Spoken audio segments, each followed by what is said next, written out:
Hi guys, it's me Priyadhees. இப்போ வந்து நம்ம ஒரு எலஃபண்ட் தான் பார்க்க போகிறோம். பிரைட் எலஃபண்ட்னு வச்சுக்கோங்க. இந்த எலஃபண்ட் வந்து நான் வரையும் போதே நல்லா பென்னிட்டு வரைஞ்சேன். ஸோ எனக்கு வீடியோ எடுத்தேன் தான், பட் அந்த வீடியோ என்னால் ஃபுல்லாக போஸ்ட் பண்ண முடியல. ஸோ அதனால் நான் மெஹந்தியில் நான் தெளிவாக சொல்கிறேன் உங்களுக்கு. இந்த மாதிரி ஃபஸ்ட்டு எடுத்தோடனே ஹெட் எப்படி போடணும்னா, ஒரு ரெட்டைக்கொம்பு நம்ம போடுவோம் பார்த்தீங்களா, எழுதுறதுக்கு தமிழ் லெட்டர்ஸில் அந்த ரெட்டைக்கொம்பு மாதிரி கொஞ்சம் நீளமாக இழுத்துக்கிறோம். அந்த ஹெட் பகுதியை இழுத்து அந்த கீழே மட்டும் நம்ம லைட்டாக வளைச்சி விட்டுருதோம். அவ்வளோதாங்க. மேலே வந்து இந்த 3 நம்ம 3 போடுவோம் பார்த்தீங்கன்னா, அந்த 3 மாதிரியே எனக்கு காதை போட போகிறோம். ஆனால் பட் ரொம்ப வளைக்காமல் லைட்டாக வளைச்சி போட்டுக்கிறோம், அவ்வளோதான். அதுக்கப்புறம் இதை ஜாயின் பண்ணிட்டு கீழே அந்த தும்பிக்கையை நம்ம இப்போ ஜாயின் பண்ண போகிறோம். ஸோ தும்பிக்கையை நம்ம கொஞ்சம் கீழே வரும்போது கொஞ்சம் மெல்லிசாக போடுங்க. ஸோ பார்க்க கொஞ்சம் நல்லாயிருக்கும். ஸோ அதுக்கப்புறம் தும்பிக்கைக்கு பக்கத்தில் ஒரு சின்ன நம்ம கொம்பு இருக்கிற மாதிரி போட்டுக்கிறோம். அதுக்கப்புறம் இந்த கொம்பு முடிச்சு கீழே வந்து நம்ம லெக்கு வரைய போகிறோம். லெக்குக்கு வந்து எப்படின்னா இந்த மாதிரி கொஞ்சம் வளைஞ்சி போடுங்க. அப்போ தான் அது பார்க்க யானை நடந்து வர மாதிரி நீட்டாக இருக்கும்.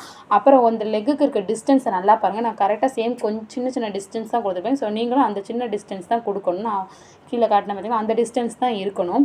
அதுக்கப்புறம் நம்ம எப்போவுமே உடம்பு பகுதியை இணைக்கிறது வந்து அந்த தேர்டு லெக்கோட தான் இணைக்கணும்.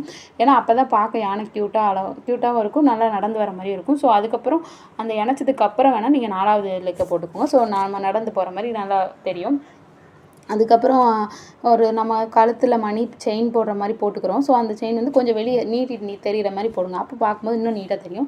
அதேமாதிரி நம்ம கண் வரையும்போது லைட்டாக மேலே ஒரு சின்ன கோடு, தென் கீழே மறுபடியும் ஒரு லைட்டாக நம்ம கண்ணுக்கு போகிற மாதிரி ஒரு கோடை போட்டுறணும். அவ்வளோதாங்க. அப்புறம் நம்ம வந்து நெத்தியில் கொஞ்சம் டிசைன் பண்ணி விடுவோம். இது வந்து கொஞ்சம் பிரைட் யானைங்கள்லாம் கொஞ்சம் டிசைன் பண்ணணும். ஸோ அப்படி டிசைன் பண்ணால் பார்க்க நீட்டாக தெரியும். அதனால் அதுக்கப்புறம் காதுக்கும் ஒரு சின்ன செயின் தொங்குற மாதிரி போடுறோம். ஃபுல்லாக செயின் தொங்குற மாதிரி சின்ன பூ போட்டுக்கிட்டு நம்ம வந்து காலுக்கு வந்து என்ன சொன்னால் சின்ன சின்ன ஹம்ப்பு கொடுக்குறோம். நம்ம ஹம்ப்பு சின்ன ஹம்ப் இல்லாமல் பெரிய ஹம்ப்பாக கொடுக்குறோம். பெரிய பெரிய ஹம்ப்பாக கொடுத்துக்கோங்க. 4 காலுக்குமே கொடுத்துக்கோங்க. அப்படி கொடுக்கும்போது அது இன்னும் நீட்டாக ரியலிஸ்டிக்காக தெரியும். ஸோ அதனால தான் நான் சொல்கிறேன். ஸோ 4 காலுக்குமே நீங்கள் அந்த ஹம்ப்பு கொடுத்துக்கணும். என்னால் இது இந்த வீடியோ ஃபுல்லாக பாருங்கள். அதுக்கப்புறம் நெக்ஸ்ட்டு வந்து அந்த காலுக்கு அந்த சலங்கை கொடுக்குறோம் பார்த்தீங்களா, அந்த சலங்கையில் சின்ன சின்ன ஹம்ப்பாக கொடுக்கணும். அந்த சலங்கை கொடுக்குறது மெயின் எப்படின்னா வெளியே தர்ற மாதிரி கொடுங்க.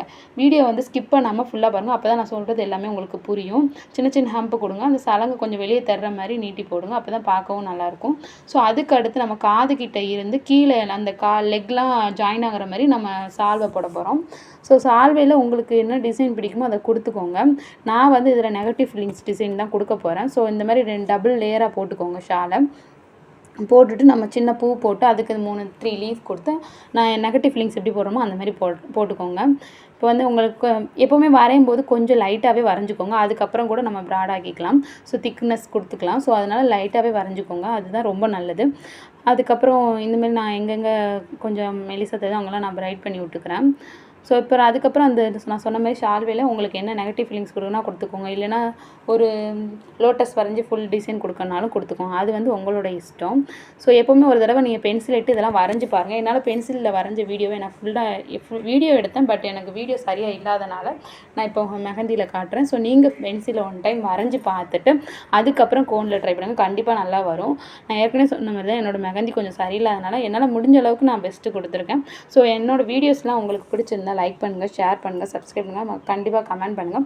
அதேமாதிரி உங்களுக்கு இன்னும் என்ன தெரிஞ்சுக்கணும்னு நீங்கள் நினைக்கிறீங்களோ எனக்கு டெக்ஸ்ட் பண்ணுங்கள். நான் உங்களுக்கான வீடியோ நெக்ஸ்ட் இதில் போஸ்ட் பண்ணுவேன்.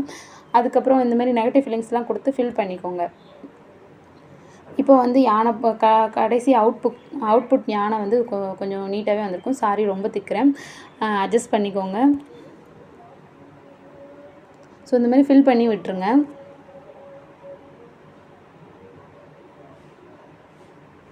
எங்கெங்கெல்லாம் சின்ன சின்ன லைன்ஸ் இருக்கோ அங்கெல்லாம் டிசைன் கொடுத்து ஃபில் பண்ணி விட்டுக்கோங்க. இதெல்லாம் உங்கள் சாய்ஸ் தான்.